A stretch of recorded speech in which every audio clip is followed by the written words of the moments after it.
مجھے وہ کہنے لگے کہ ہم آل سعود کے غلام ہیں، تو میں نے بربلا کہا تم آل سعود کے غلام ہو تو میں آل درود کا غلام ہوں۔ 23 مارچ کو وہ بھونکا گیرٹ ولڈر نیدرلینڈ میں بھونک رہا تھا کہ جلالی پہ پابندی لگائی جائے، اسے جیل میں ڈالا جائے۔ پھر 26 کو اس نے ٹویٹ کیا کہ جلالی کا میرے بارے میں واجب القتل ہونے کا فتویٰ ہے۔ وہ گیرٹ ولڈر جس نے خاکے بنائے میرے نبی علیہ السلام کے، کہتا ہے مجھے راتوں کو نیند نہیں آتی۔ میں نے جواب میں کہا میرا فتویٰ فائنل ہے۔ 26 مارچ کو اس نے دوبارہ مجھ پر پابندیوں کا مطالبہ کیا، اور 30 مارچ کو ادھر ان کے بیلی پابندیاں لگا رہے تھے اور کچھ ان پابندیوں پہ خوش ہو رہے تھے۔ دیکھو باطل سارا تو ایک ہی ہے، اگرچہ ایران اور نجد میں بظاہر جنگ ہے مگر میرے مسئلے میں تو ایک ہے۔ باطل باطل کے ساتھ مکس ہے،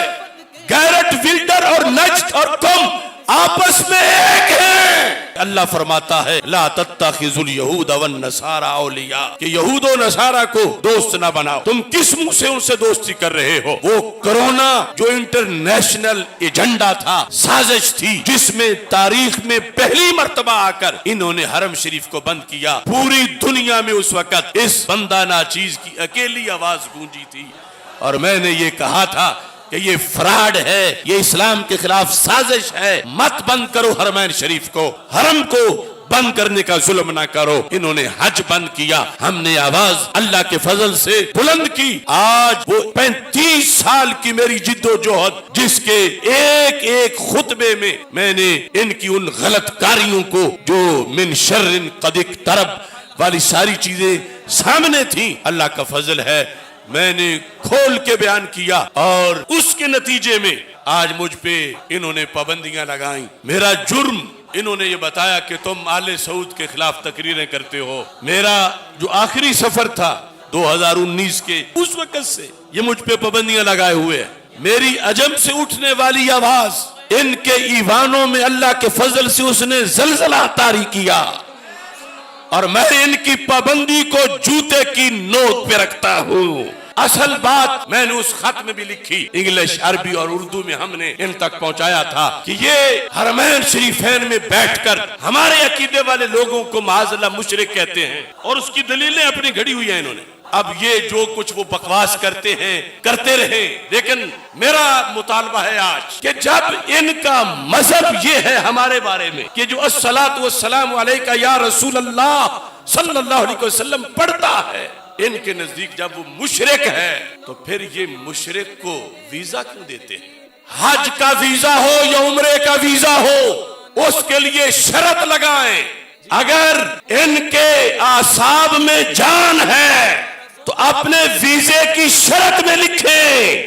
کہ ہم سنی کو ویزا نہیں دیں گے کیونکہ یہ مشرک ہے۔ یہ لکھیں کیونکہ یہ کعبے میں بیٹھ کر یہ بکواس کرتے ہیں، تو پھر کیوں مشرک کو ویزا دیتے ہیں؟ جو مشرکوں کو حرمین میں بلائے کیا اس کی نجات ہو سکتی ہے؟ مشرک کو تو داخل کرنا حرام ہے، تو پتا چلا یہ منافق ہے۔ اگر منافق نہیں ہے تو ویزے کی شرط لکھے، ویزے کی شرط لکھے کہ یا رسول اللہ صلی اللہ علیہ وسلم کہنے والوں کو ہم ویزا نہیں دیں گے، اس لیے نہیں دیں گے کہ مشرک ہیں۔ یہ شرط لکھے، اگر نہیں لکھتے تو پھر منافق ہیں۔ مودی کو ایوارڈ دیا گیا، دیکھو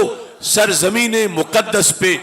مندر بنائے گئے، سب سے بڑے گرجے مندر، اور پھر 80 ہزار افراد کے کنجر خانے جس میں برہنہ عورتوں کے ڈانس سرزمین عرب پہ کروائے گئے، جس میں علل اعلان شراب کے اڈے کھولے گئے، جس میں علل اعلان بدکاریوں کے اڈے کھولے گئے، یہود سے معاہدے کیے گئے، اور جن لوگوں نے آواز بلند کی ان لوگوں نے ان کے لیے زمینیں تنگ کی، ان لوگوں نے ان لوگوں پر پابندیاں لگائیں۔ آج بھی عرب کی جیلوں کے اندر 2-4 نہیں ہزاروں کی تعداد میں وہاں کے علماء بھی بند ہیں، جو اگرچہ اکثر ان میں انہی کے عقیدے کے ہیں، مگر وہ بھی ان کے ظلم پہ جب چپ نہیں رہے کہ رسول پاک صلی اللہ علیہ وسلم اپنے محبوب شہر اور اپنے درمیان جدائی برداشت کر کے، جدائی قبول کر کے،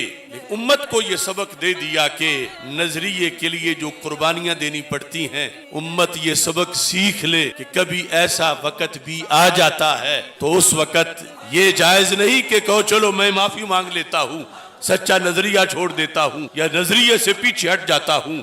تمہارا کام نظریے پہ ڈٹ جانا ہے، اس واسطے کہ تمہارے نبی نے تمہیں نظریہ پر پہرا دینے کا حکم عطا فرمایا ہے۔ اچانک ایک عجیب خبر دی، معاذ یہ تیری میری ہمیشہ کی جدائی کا وقت ہے، معاذ یہ میرا آخری سال ہے، معاذ یمن سے جب تم آؤ گے میرا چہرہ تمہیں سامنے نظر نہیں آئے گا۔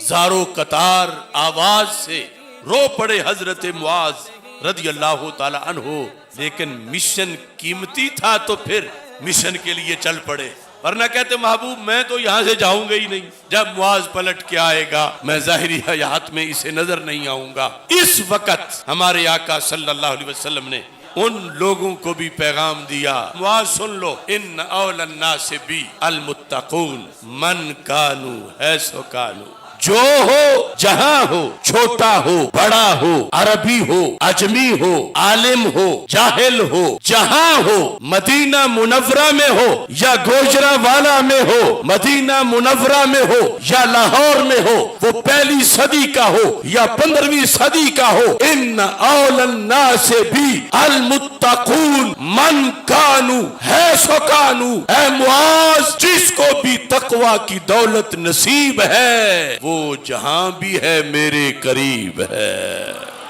غیر جانبدار جو رائٹر ہیں انہوں نے بھی 3 لاکھ کی تعداد مسلمانوں کی لکھی، جو مکہ مکرمہ کے تھے، جو مدینہ منورہ کے تھے، جو طائف کے تھے، ان سب کا قتل عام ابن عبد الوہاب اور پھر ابن سعود برطانیہ کے ٹینک تھے اور مسلمانوں کے سینے تھے، اور قریبی مسلمانوں کا قتل